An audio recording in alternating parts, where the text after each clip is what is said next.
Timnas Indonesia akan melakoni laga penentuan melawan Filipina pada matchday ke-6 Grup F putaran kedua kualifikasi Piala Dunia 2026. Tim asuhan STY wajib menang agar lolos ke putaran ketiga tanpa perlu menunggu hasil laga lain antara Irak versus Vietnam. Lalu seperti apa peluang skuad Garuda? Akan kami ulas bersama dengan pengamat sepak bola Bung Akmal Marhali. Halo, selamat siang Bung Akmal, apa kabar? Selamat siang Iqbal, salam sepak bola. Salam sepak bola Bung Akmal. Ini berbicara soal pertandingan yang akan berlangsung nanti malam. Ini bagaimana analisa Anda? Padahal di satu sisi pelatih Filipina kalau saya tidak salah sempat mengapresiasi nih pemain-pemain Indonesia yang ternyata sangat maju pesat begitu. Apakah ini artinya bahwa pemain Indonesia ini akan menganggap sepele dan Filipina juga pasrah begitu dengan keadaan atau bagaimana?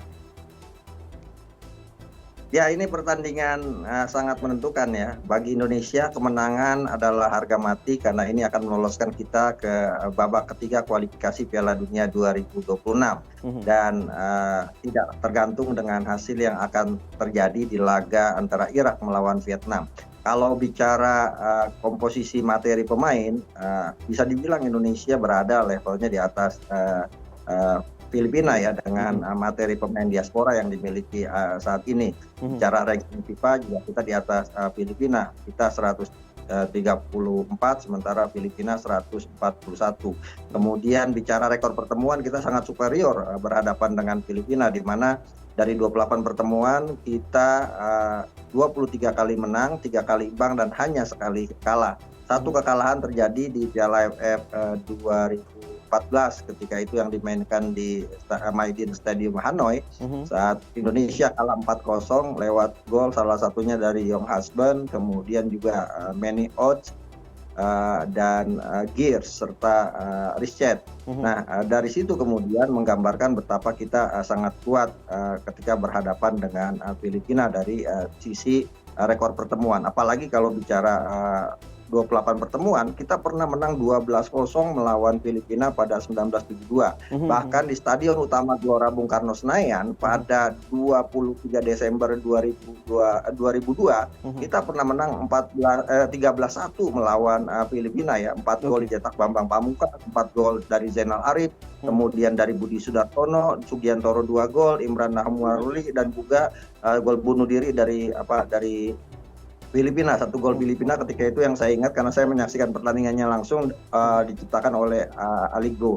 Namun Filipina sekarang berbeda dengan Filipina 10 tahun yang lalu. Mereka sekarang merupakan tim yang sangat kuat dengan materi-materi pemain multinegara ya saya katakan. Kenapa multinegara? Di pertandingan kali ini saja Filipina mendatangkan pemain mereka mulai dari Jerman, Spanyol, Italia, Belgia, kemudian Norwegia, ada juga dari Jepang, dari Australia, dari Amerika Serikat, Kanada, dan juga tentunya dari Inggris sebagai negeri koloni mereka. Jadi pertandingan hari ini saya ingin mengatakan ini sebenarnya simulasi dari Piala Eropa 2024 yang nanti akan 15 Juni dimainkan. Belanda melawan Inggris, total football melawan kick and rush. Nah ini yang akan sangat menarik.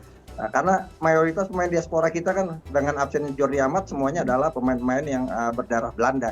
Jadi ini Belanda melawan Inggris menurut saya pertandingan yang akan sangat menarik dan Filipina juga melakukan perubahan sangat signifikan ya setelah mereka di partai pertama kita tahan imbang 1-1 di Filipina. Ketika itu mereka cetak gol lebih dulu melalui Richard. Kemudian disamakan Sadir Ramdhani menit 70. Ketika itu pelatihnya Michael Weiss. Nah sekarang pelatihnya tadi disebutkan pelatihnya adalah Tom Saintfiet ya, yang merupakan pelatih paling sukses buat Gambia, meloloskan Gambia pertama kali ke Piala Afrika bahkan bermain sampai babak quarter final. Pelatih ini beda dengan Michael Weiss yang sebelumnya. Pelatih yang punya strategi yang sangat luar biasa bagus itu bisa dilihat ketika kemarin mereka melawan Vietnam kesulitan untuk menang sampai akhirnya mereka bisa mencetak gol di time. Nah hal-hal semacam ini yang menjadi yang menjadi PR buat kita apalagi kemarin ketika melawan Irak kita banyak melakukan kesalahan sendiri yang akhirnya kita kalah 0-2. Dan yang menarik Filipina punya 5 mata-mata yang main di Indonesia. Seperti misalnya Kevin Mendoza yang membawa Persib juara, kemudian Pintus di PSS Sleman, ada juga Simon Ligbo di Persik Kediri, kemudian Christian Rontini di Persita Tangerang, dan Portiera yang bermain di Dewa United. Artinya informasi-informasi dari 5 pemain ini yang bermain di Indonesia akan sangat membantu pelatih Tom Saintfiet untuk mengenal lebih jauh apa sih kelemahan-kelemahan yang dimiliki Indonesia, termasuk kelebihan-kelebihannya.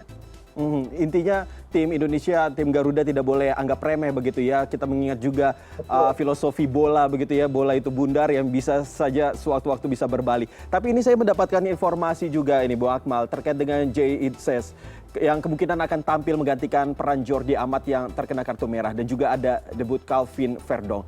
Nah, prediksi Anda formasi terbaik yang akan diterapkan STI ini seperti apa? Ya, STI akan tetap dengan strategi yang selama ini dimainkan ya, dengan pola 3-4-3, atau kalau kemungkinan diubah menjadi 4-3-3. Itu biasa dilakukan oleh STI. Dengan hadirnya Jay Inces, ini akan menambah kekuatan di lini belakang walaupun Jordi Amat absen. Tapi secara karakter permainan saya melihat Jay Inces ini lebih punya ketenangan dibanding dengan Jordi Amat, apalagi dari sisi usia.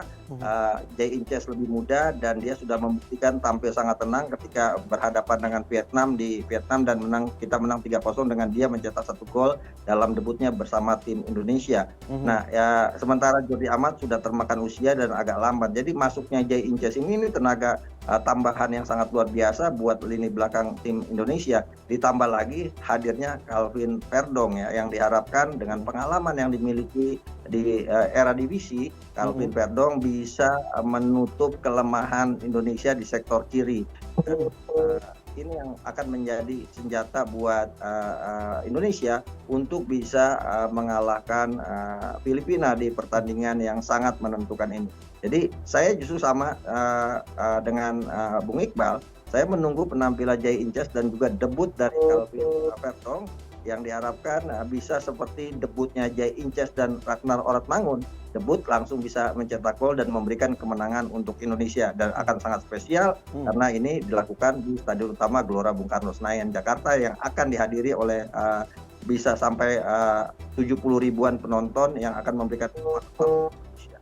Oke, tapi Bu Akmal, selain di sektor kiri, ada informasi bahwa saat melawan Irak itu lini depan kita itu juga cukup lemah begitu, banyak jadi perbincangan. Apakah ini juga ada harus istilahnya harus ada perbaikan begitu? Apalagi di situ ada Rafael lalu juga ada Ragnar. Apakah duet yang tepat begitu mereka berdua? Ya, kita sejauh ini dari puzzle yang telah dibuat oleh Sintayong, kelemahan kita justru ada di nomor 9, striker yang harusnya menjadi andalan dalam urusan mencetak gol. Rafael Struijk misalnya, dia tipikal striker lateral, bukan striker target man. Ragnar Oratmangun tipenya adalah seorang winger. Sama dengan Malik Rizaldi misalnya, juga seorang wingers, ditambah Marcelino Ferdinand yang bisa sebagai attacking midfielder dan juga wingers, atau Yakob Sayuri. Jadi kita sebenarnya punya masalah di pemain dengan nomor 9 yang tipikalnya target man.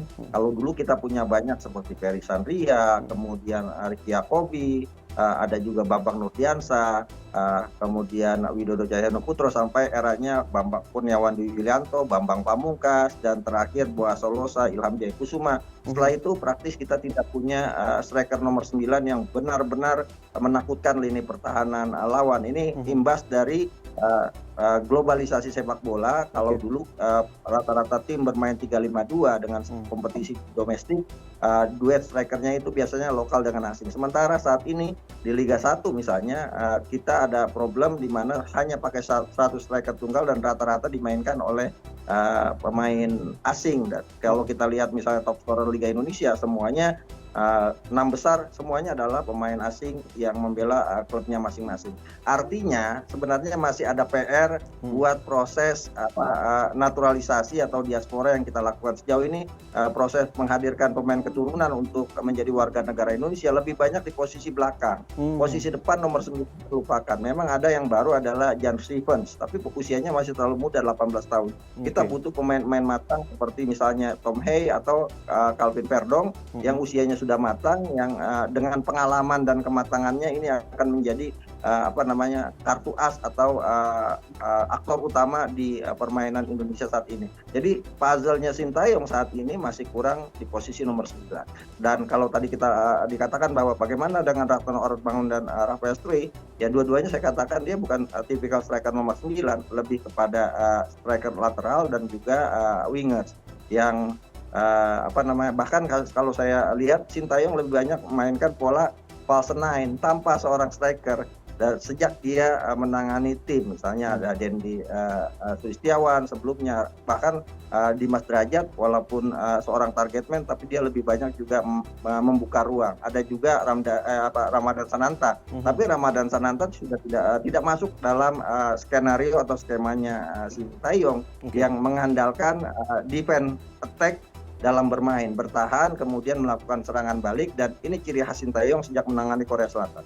Baik, kita sama-sama menunggu bagaimana nanti Garuda Indonesia bisa tampil Spartan begitu untuk mencetak gol untuk menemani Irak begitu ya di ajang apa namanya putaran ketiga ini. Terima kasih Bu Akmal sudah berbicara dengan kami.